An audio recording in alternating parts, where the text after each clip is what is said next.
ശാസ്താംകോട്ട ചക്കുവള്ളിയിൽ സ്വകാര്യ ബസ്സുകളുടെ മത്സരയോട്ടത്തിനിടെ അപകടം. ഗർഭിണി ഉൾപ്പെടെ 3 പേർക്ക് പരിക്കേറ്റു. ശൂരനാട് പോലീസ് സ്ഥലത്തെത്തി ഇരു ബസ്സുകളും ഇതിലെ ജീവനക്കാരെയും കസ്റ്റഡിയിലെടുത്തു.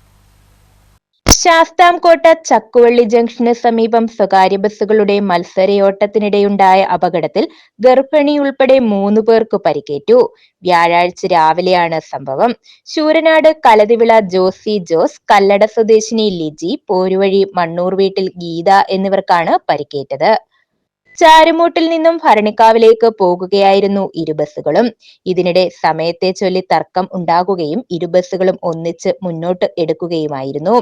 ഈ സമയം മുന്നിൽ പോയ ബസ് പെട്ടെന്ന് ബ്രേക്ക് ചെയ്യുകയും ഇതിലുണ്ടായിരുന്ന യാത്രക്കാർ തെറിച്ച് ബസ്സിൽ വീഴുകയുമായിരുന്നു. ഇതിനെ തുടർന്നാണ് യാത്രക്കാർക്ക് പരിക്കേറ്റത്. ഇതോടെ തടിച്ചുകൂടിയ പ്രദേശവാസികൾ സ്വകാര്യ ബസ് തടഞ്ഞു വെക്കുകയും ശൂരനാട് പോലീസിൽ വിവരം അറിയിക്കുകയും ചെയ്തു. ശൂരനാട് പോലീസ് സ്ഥലത്തെത്തി സിഐ ജോസഫ് ലിയോണിന്റെ നേതൃത്വത്തിൽ ഇരു ബസ്സുകളും ഇതിലെ ജീവനക്കാരെയും കസ്റ്റഡിയിലെടുത്തു. News bureau, Sasthamkotta.